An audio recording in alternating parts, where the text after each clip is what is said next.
am I going to surrender everything in mine to the Lord if I'm so clouded and dirty? Right? So this whole senses, we got to really take action. And so the next part we're saying is that so one who can control his senses by practicing the regular principles of freedom, next part, can attain, these next two parts actually, can attain the complete mercy of the Lord and thus become free from all attachment and aversion.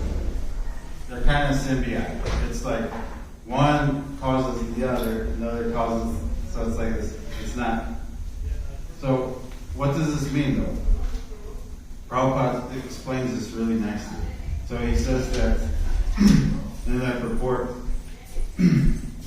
that he says if Krishna wants, the devotee can do anything which is ordinarily undesirable. So at first we might not want to do these regulative principles of freedom. Like, how can I be free if I'm regulated? It's like the oxymoron. It's like, it doesn't make sense. Like, I want my freedom, but you're telling me I have to be regulated to be free. That just, I don't follow the logic of that.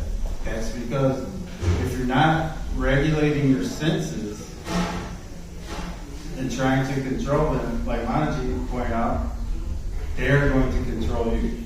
There's no freedom in that. If you're controlled by your senses, how can you, so that's what he, therefore he's transcendental to all the Krishna wants. The devotee can do anything which is ordinary or undesirable. So practicing these regulated principles of freedom.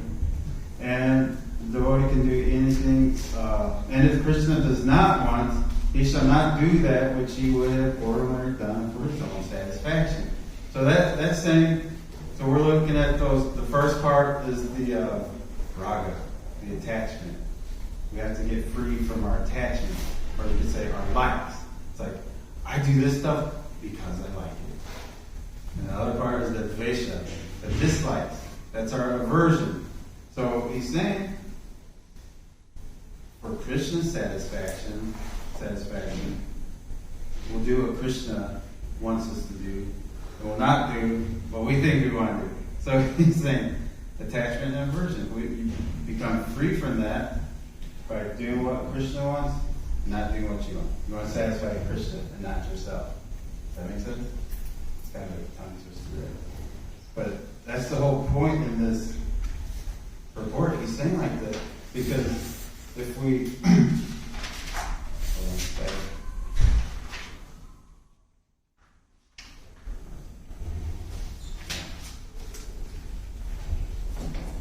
So if we, there's all these, I was mentioning these in a section, and one of them is, so, okay, we understand how to, or why we need to, we understand we need to practice, they say practice makes perfect, and what we can learn from practice is that,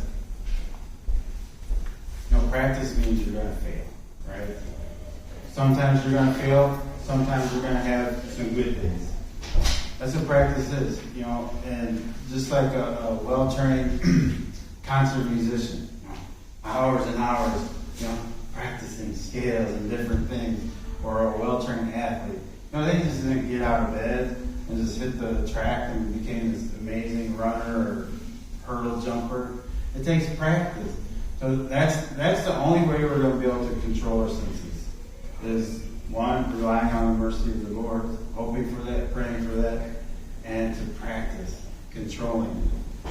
Or like we said over and over again, otherwise they're going to control us, right? And so what I'd like to say is that, and I tried to get through this nicely.